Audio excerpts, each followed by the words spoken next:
Hi friends, in our time together today, I'm sharing a practice recommendation that will help us play our whistles better. Our low D whistles, high D, whatever whistle you're playing. In playing it better in this particular recommendation, I mean more expressively. Now, this recommendation applies if you're a brand new player, if you just received your first low D whistle yesterday. I want you to begin trying this as soon as possible. If you've been playing for a long time, you're probably already doing something like this, but I want to help you identify what you're probably already doing so that you can be more intentional and play even better than you already do. I often say experiment with a tune and see what you could do in different ways to play a tune better. And I want to put some parameters around that experimentation in today's video. There are more things than what I'm talking about today, but I've got 4 factors, or 2 factors with 2 extremes in each that we're going to talk about. This kind of hit me out of yesterday's video where we were talking about playing a low D whistle as quietly as we could. And I realized that one of the best ways to learn to play expressively is by going to the extremes in 2 categories: the extreme of volume and the extreme of pace. And so here's what I want to do. I want to demonstrate that some and talk about it as we go through. So the exercise is when you're taking a tune and you're learning a tune, after you've really learned the core of the tune, to decide how you want to express it. And we're going to talk about ornamentation in just a minute, but this is why I say ornamentation and expression together. Ornaments enhance expression. Ornaments don't replace expression. That's important. Ornaments are a part of expression, is probably a better way to phrase that. So to learn expression, I find it really helpful to go to a couple extremes and experiment with the tune. So I'm going to use Return from Fingal as the example. The first extreme is volume.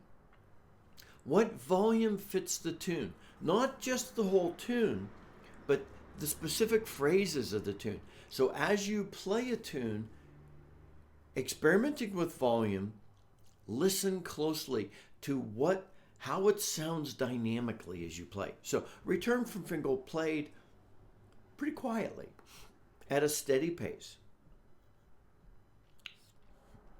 As I play Return from Fingal, I won't play the whole tune in the interest of time.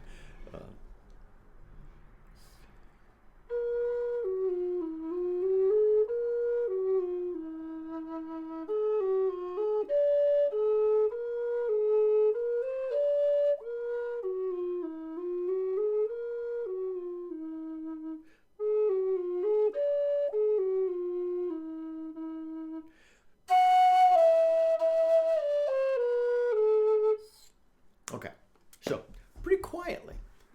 Now, I know how that felt. I was trying to pay attention to how that felt as I played it. Now, let's ramp up the volume a bit.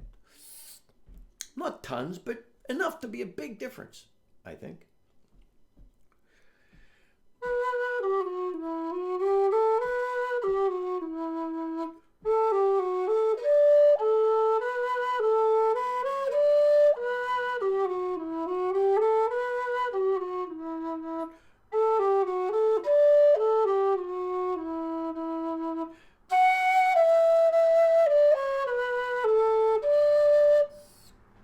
Okay, that's very different. 2 very different expressions. And so I'm now thinking, oh, wow. You know, the first time was probably too soft and the second time was too loud. That's why I say play at the extremes, because you're going to get that. You're going to feel that. But I probably now, knowing the tune, I can now think, because I was listening, I can now think about different portions of this tune where I want to be softer and where I want to be louder because I've listened to it, I've played it. I get a sense of it. This needs to go in a blender intentionally, or maybe I slice and dice. But you need to add another element into expression, and that's a pace element. So let's play it slowly.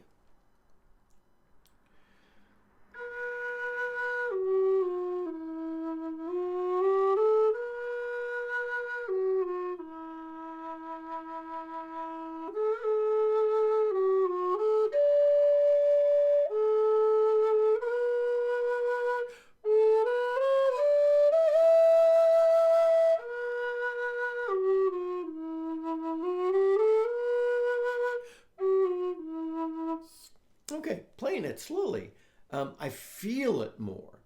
And interestingly, you probably noticed in playing this particular tune slowly, because this is a slower, more emotional tune, in playing this particular tune slowly, I'm actually drawn in to more pausing, more sitting on a note. And that's pretty interesting.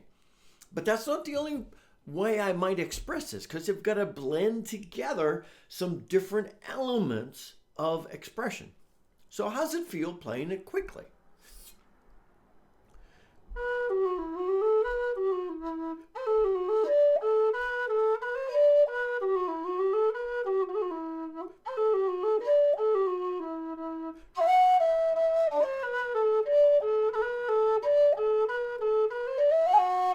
Okay. Now I have to think through all four of those. And in doing that, though, it's causing me to jump into other elements of expression, as you probably noticed. When I was playing it quickly, it drew me in to a bounciness that wasn't there when I played it slowly. When I was playing it slowly, it drew me in to sliding and sitting on notes and varying some notes a bit. When I played it soft, it made me more thoughtful as I listened to the tune. When I played it loud, it was more that celebratory bit. And so I now have a better sense of how I might want to mix these. And in mixing them, I'm then drawn to more expressive transitional elements. For example, let's say I want that second bit, as I often play it, to be a little louder. Oh, sorry. Or somewhere maybe a little less than that. So I'm leading into that. I probably want to dial it down. Playing it fast and slow and soft and loud. This is causing me to think about how I want to mix this up.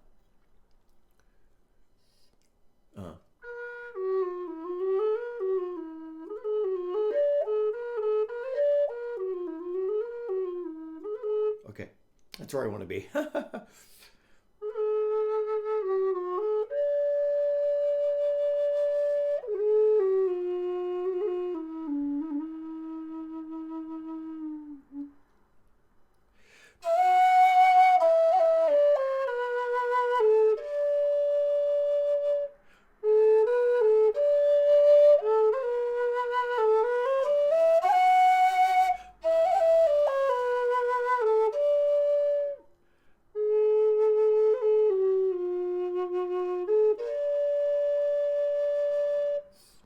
See, I'm taking elements of each of those four pieces, and I'm cutting the tune up and making this bit feels right, soft and slow. This bit feels fun, picking up the pace a little bit and increasing the volume.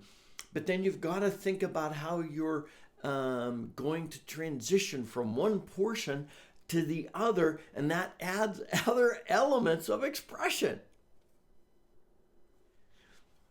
I hope you see how that works. See, what I'm intending us to hear is you're experimenting with a range of volume and a range of pace, and you're trying to think, how does mixing these up with the tune make the tune more expressive? You're not willy-nilly just throwing in a faster bit and a slower bit, a louder bit and a softer bit.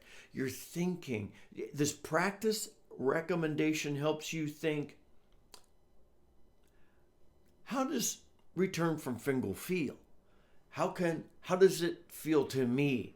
And when I experiment with these different paces and volumes, and then that helps me understand what I want to do and how I want to play the tune.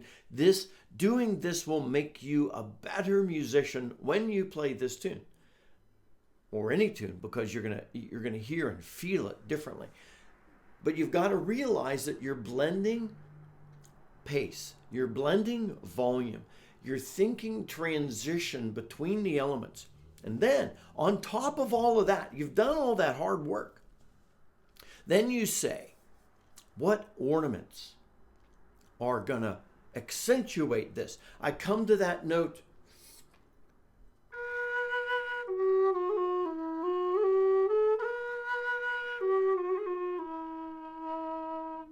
Okay, you notice that I'm more naturally now wanting to throw specific ornaments in because I'm feeling the tune in a certain way. And I think in my head and heart that I know what ornaments agree with that emotion that I'm expressing. I get to a long note I'm sitting on. It's thoughtful. I'm going to vibrato that note.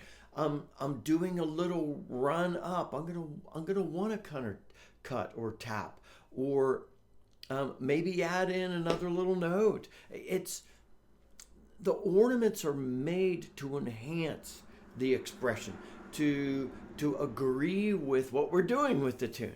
And so that's how this all comes together.